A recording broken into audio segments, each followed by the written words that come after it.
This is Hot Mic. Hot Mic. On the networks of WDAY. Here's Dom Izzo. Welcome back, everybody. Hour 2 of Hot Mic, ready to rock and roll on this Tuesday morning. Much more on the announcement that came out. ESPN has picked up the Bison Colorado football opener for August 29th, 7 o'clock Central Time on ESPN. More on that coming up later on here in our second hour. We'll also hear from newly crowned Summit League decathlete champion Paul Olson will join us from Kindred, North Dakota at about 10:35. Now it's the segment where I feel really old. The news came out late last week on the change of girls basketball head coach at Fargo Davies after Tona Safransky led the Eagles to the state championship in March out in Bismarck. Stepped down, perfect way to go out, especially with her daughter leading the way.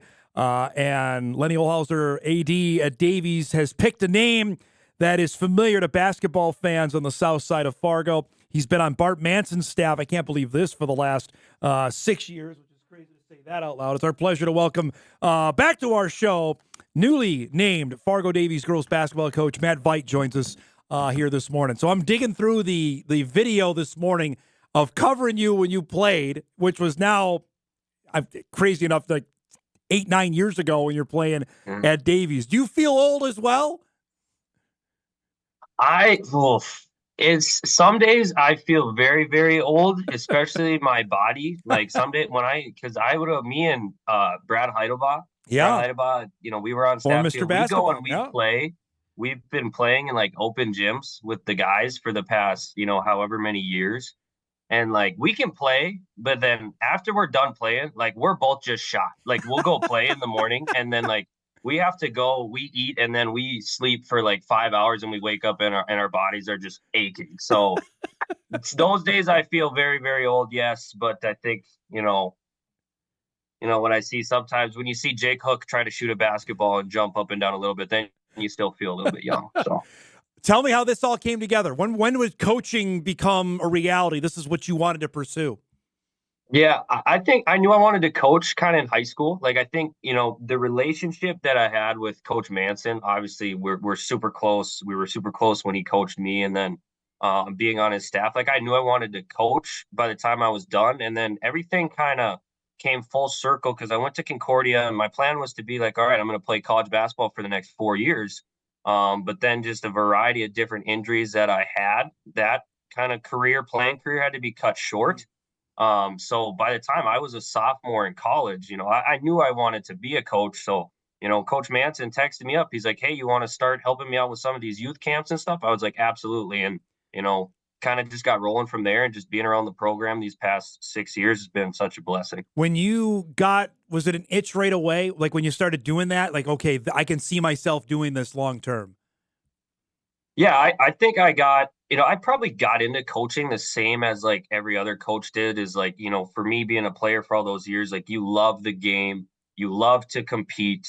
I think these past couple years where I really thinking I want to do this for the next, 25, 30 years is building relationships with players like that. Like the relationships that you build with players, you help them get better. You help, Mason Claybo was, as tall at hip height when I first started coaching him at youth camps, and now just watching him grow and become the player that he's become, like that's what's really special to me about coaching. And that's what I think is gonna, there's a lot of people that love the game. There's a lot of people that love to compete. But that's the kind of thing that keeps me rolling. Take me back to your days as a player. Coming on, Davies won the state championship in 2014. You were playing in that midst when, everybody now, Davies is on the radar. What was that like in those days when you were playing at Davies? It was really cool. It was really cool for me because that year we won state, I was a freshman. And I played a little bit, but I was mostly an end of the bench guy. But my assignment in practice every day as like a 14-year-old kid was to guard either Tanner Kretschmann or Andrew Kozlowski in practice. So I got torched every day freshman year. Like I was just but that was good for me. And then those next kind of couple years, we got EDC state, the senior year where we were undefeated in the regular season. It was special. It was just really cool. It was fun to be a part of, like, and when I got there, Davies was already really, really good, but just having conversations with, Manson about like, being that new school and having to go through that struggle and then going through that and then getting, to the ultimate goal or pinnacle of winning a state championship and just seeing how special it was for him and the rest of the staff members was kind of just, it's cool to see as a player and now just talking with him as a coach. What was he like as your coach, then you work with him as a colleague? What was that like with you working with Bart? Well, I mean, me and Manson, we've kind of had a very, very close relationship, throughout high school.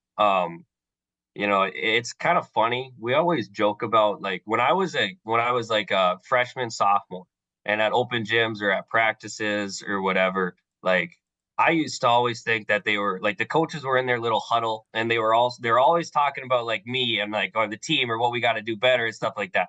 And now when I'm like in those conversations, like we're just cracking jokes 75% of the time. Like, yeah, we're looking at stuff, but I was so like stressed out about what Coach Manson was thinking about me when I was a kid playing. But now being in those huddles, it's like, yeah, we're talking about those things, but we're also having a good time there as well. What is the trait about both? Are there similar traits with him and his dad? Because Gino was still assisting when you were playing. There some? Are there traits similar between the two of them? They both have an ultimate competitiveness about them. And like when you talk about like being competitive, like you don't know what being competitive is like until you spend like time with Bart and Gino. Like those two are just on a different level. And I hope some of that competitiveness has kind of bled into me over these past couple years of watching.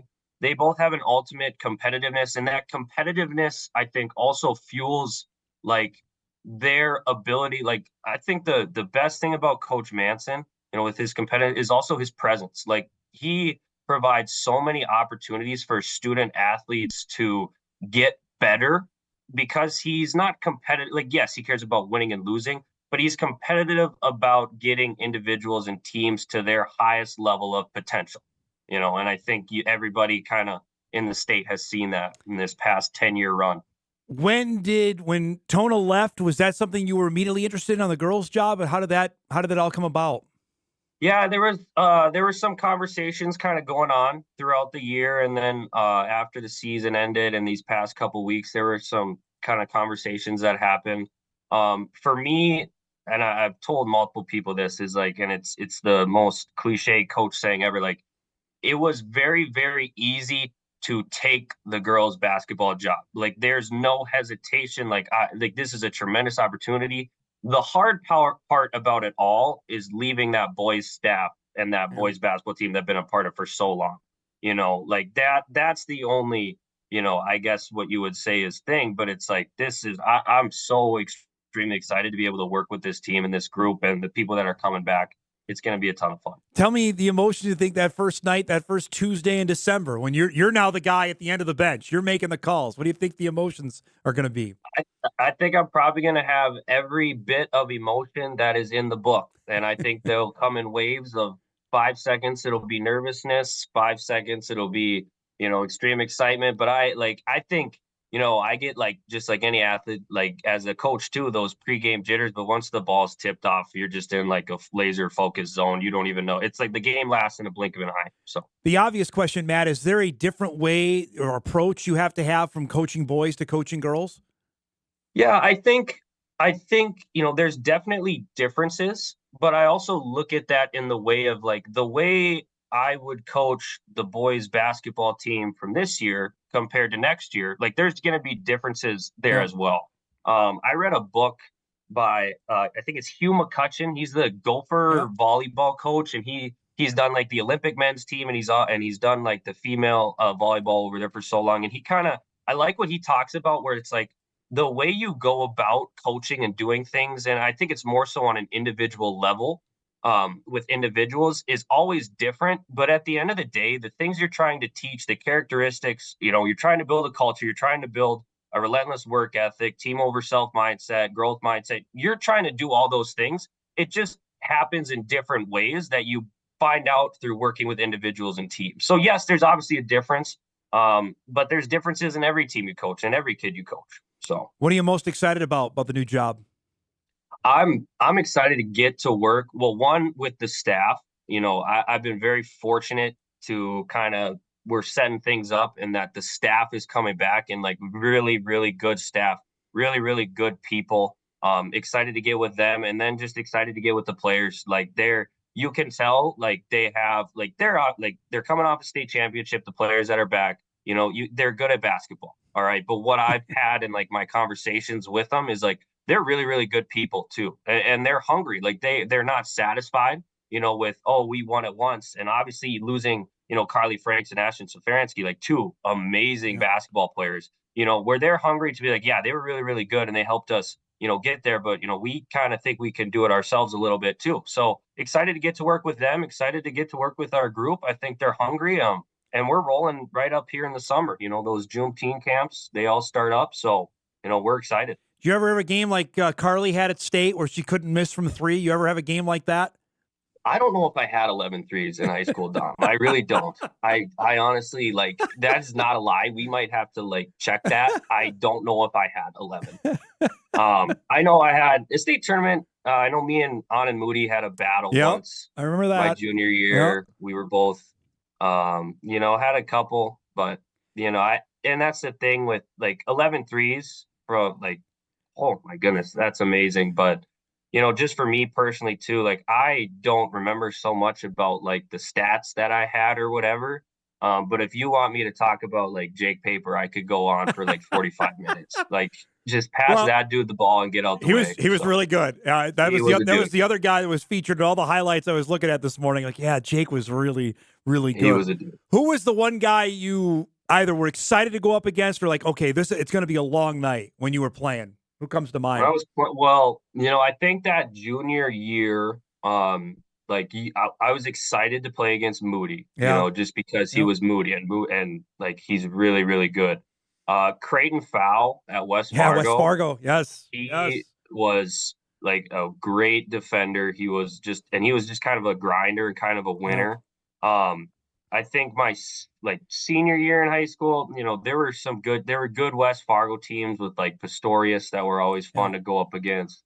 I think Minot, with Justin Ing and Kiwan, they were good. So I mean, it was always fun. It felt like, and the kind of the state of North Dakota basketball has been this way, where it's like you get no breaks. Like you get to line up and play every night. So and with AA this past year. I know for the boys' side, it was awesome. So, was there a team that you always relished to play, or a place you love to go on the road?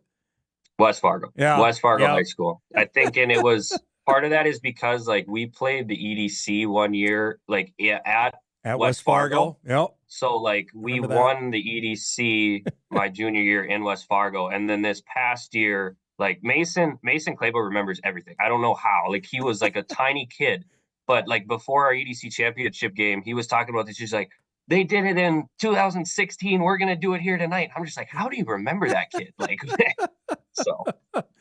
I appreciate the time. Congratulations on the new gig. I can't wait to see you on the sidelines, and we'll do this again when the season gets closer. All right? Yeah, can't wait. Thanks for everything you do for local sports, Dom. Appreciate it, bud. There he goes, Matt Veit, new girls basketball coach at Fargo Davies, standout player for Bart Manson and the Eagles from 2013 to 2017. Part of that Davies boys basketball championship they won 10 years ago in 2014. Good stuff. Appreciate that. We'll take a break. We come back. A couple other items get caught up on. There's a few more schedule leaks to let you know about. We'll do that when Hot Mike returns. We're back after this.